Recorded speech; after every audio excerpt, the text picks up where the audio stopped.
want to talk about what it means to be religious. Okay, I didn't say I'm going to make any faces. So I'm going to go ahead. Okay. Being religious is not necessarily being observant. I'm not talking about observant. Observant means that you keep the mitzvahs. In Yiddish, there's a term we use, you're frum. Okay? I'm not talking about that. Okay? Religious means that you have a relationship with God. And Judaism doesn't have an exclusive monopoly on that idea of being religious. But that's what religious is. But Judaism also has that as an ideal. It's not enough just to be observant. One also has to be religious. So, in order to do that, well, God is very abstract. Most people can't see God. You know, those people that see God usually are confined to institutions that can medicate them and treat them nicely, hopefully. We don't expect that people are going to do that, right? And the people that, if you hear God speaking to you, so then also I'll leave you my phone number. You can call me. We'll have to talk about it, okay? But we do have the ability to make a personal relationship with Hashem. Everybody, on every level, okay? I give a share for the kollel here. Those are the married people who have been learning many, many years. Most of them, not just through Or Sameach, they've been learning the Mir Yeshiva, other places, and they come here to get trained, to become rabbis, and to teach, to be rabbis of shuls, to do kiruv, all kinds of different positions professionally. And the program is recognized by the Israeli Ministry of Education, and I talk about this there to those people as well. It doesn't really make a difference. How do you make a relationship with God? Okay, and I'm assuming, of course, that you believe in God. I have to leave up to, I mean, talk about that also, but Rabbi Gottlieb probably could do a much better job than I could. So let's assume that you believe in God. Is there anybody here who doesn't? Okay. So it would be hard for you to make a relationship with God because you don't believe in Him. So, okay. But anybody who does, right? So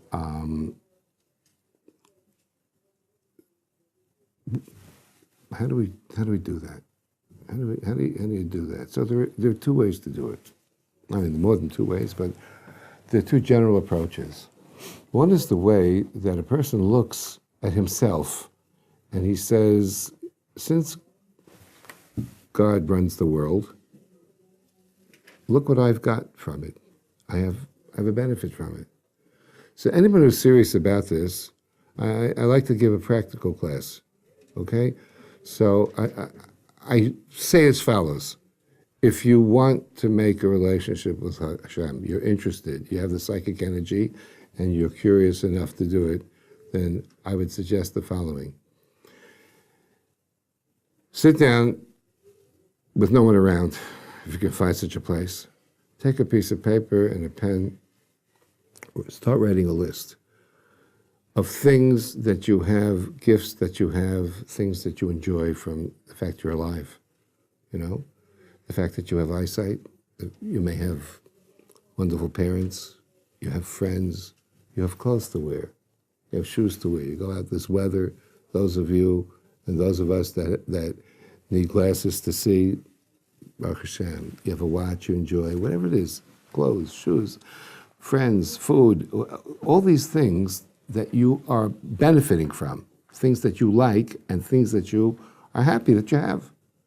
They're all gifts from God. Okay? Because He's running the world. The Torah tells us that He gives it to us because He loves us. And in our prayers, every morning we say, Avo Rabba Aftanu Hashem. Hashem, You loved us, you love us with a great love. We don't treat him so well, and yet he still gives it to us, even though we're not always as nice as we should be to him, okay? But he's a good parent. He loves us. Make that list. Once you start making a list like that, you're going to see that you really have a lot of things to be thankful for. That alone is worth something. I would say you should make a list of 50 things, at least. You could probably make much more. Average person can easily make more. Once you get into it, that's only to get a feeling that you have a lot. That you, no matter what state you are, you're rich because you have a lot of wonderful things. Take one or two of them, three of them, that you feel are very important to you. Prioritize them. Take one of them. Find a place where there's nobody around and meditate on it. But don't just think about it. Actually, talk to God. We call that prayer, what prayer is supposed to be, okay? A lot of people use prayer, it's a ritual. They read from a book called the Siddur. They don't know what they're reading. They're reading words. I don't feel like they're talking to God. And they don't know if he's listening even. They're just reading it. And as soon as you finish reading it, you're finished. You finished the ritual. Like it doesn't do too much for you. You don't feel too much out of it, But at least you did it. That's good. You made up your mind. This is what I'm supposed to do. But if you think about it, it's very rewarding. It's a tremendous experience. You're talking to someone who cares about you because of all the things that you do have, okay? It's one of the ways that a person can really get happy in his life is when you realize how rich you are. Chazal say, Ezehu Asher, who is a rich person? Hasamech bechelko, someone who is satisfied with his portion. In order to be satisfied with your portion, you have to know what it is. You have to realize how much you have. We live in a world that people aren't interested in what they have. They're interested in what I want to get. It's always looking like, I want to get more, right? They don't even take the time to enjoy what they do have. And that includes their accomplishments, the things that they've done. They're not satisfied if someone can do more. The society we live in, can't help it. But if you could take one thing and go into a room by yourself, and for 5 minutes, not more, it's because it's like really powerful thing to do, talk to God. Say, God, I want to tell you, I appreciate the fact that I have eyesight. That's what I picked. I did this 40 years ago, 45 years ago, when I started doing this. 5 minutes a night. God, I would like to thank you for giving me eyesight. And then use your imagination. What do you think that Hashem would say to you if you said that? What do you think he would say to you? Now, he's not going to say it to you, but what do you think he would say? You're welcome. No probs. Okay, no probs. Welcome. You know what he said to me? He said, you do not. I said, God, I want to tell you how much I appreciate the fact that I have eyesight. And he said to me, you don't appreciate it. So I was going to say, oh yeah, what do you mean I don't appreciate it? I just thought of this idea, But then I realized I'm talking to God. So he knows me, and I really don't appreciate it as much as I know I should appreciate it, but I don't really appreciate it. So I had this uncomfortable conversation. I was going to try to fake him out, but I realized I can't fake out God. So I said, okay, God, you're right. But I know I should appreciate it. I want to appreciate it. So help me appreciate it. I thought that was really a good line. I'm going to say to him, help me appreciate it. I'm on the right track. At least I'm trying, right? I imagine he wouldn't say that to me. To me. Everybody has, some people who would say, it's great, thanks, fine, good, But me, I'm sort of a tough guy, and that's, I guess, the way God would, react to me. So I said, okay, God, so help me appreciate it. Put it in my heart. I was married at the time, and I had children. And I imagined that God would have said to me, I understand something. You do something for your children, and they don't appreciate it at all, And then they say to you, we appreciate it, but they don't. And so how do you feel? So I didn't talk his part, but I talked my part. I said it, audibly, so I could hear myself saying it. I said, God, I wouldn't be happy about it. True, I still love them. He said, that's how I feel. I love you, but I'm somewhat hurt and disappointed. God, you're hurt? Yeah. Torah tells us that God is, in his aspect of creator to created relationship that we have, he has emotions. He loves, he's happy, all kinds of different things the Torah tells us that he revealed to us in his Torah. So I said, God,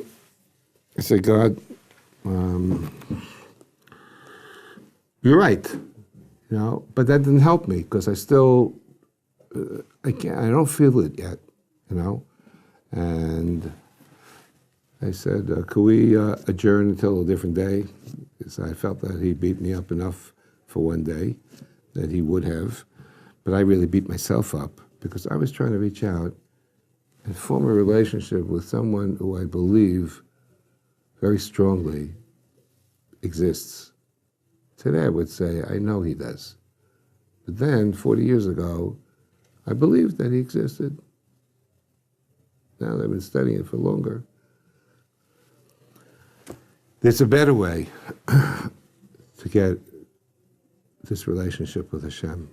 If you want to have a relationship with someone, then you have to know something about them, other than the fact they give you.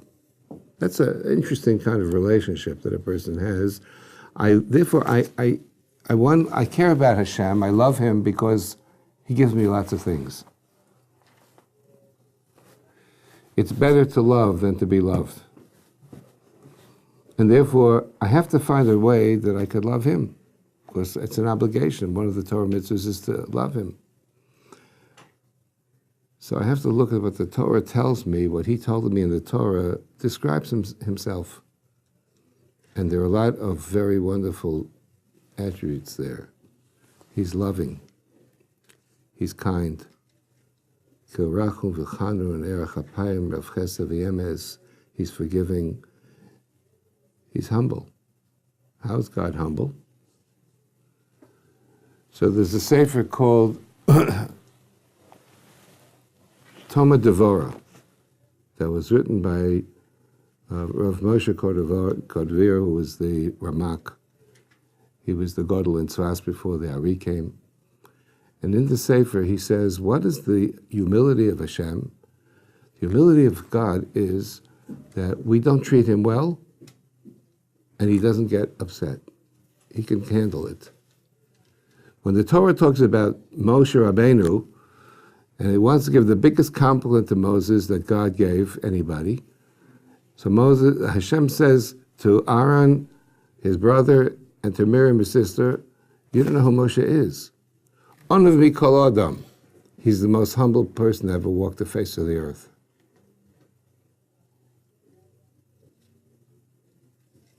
Rashi explains, what is humility? Humility is shval ruach. He's not arrogant. The savlon. And he takes punishment. He can take it. People abuse him. They say not nice things about him. They don't treat him well. It bounces off him. He can take it. The ultimate self-confidence. He doesn't let things like that bother him. He doesn't just play a game. It really doesn't bother him. the way says the Ramak, the way that we treat Hashem after all the good that He does us is pretty disgusting, and yet He keeps giving us. He doesn't stop. That's His humility.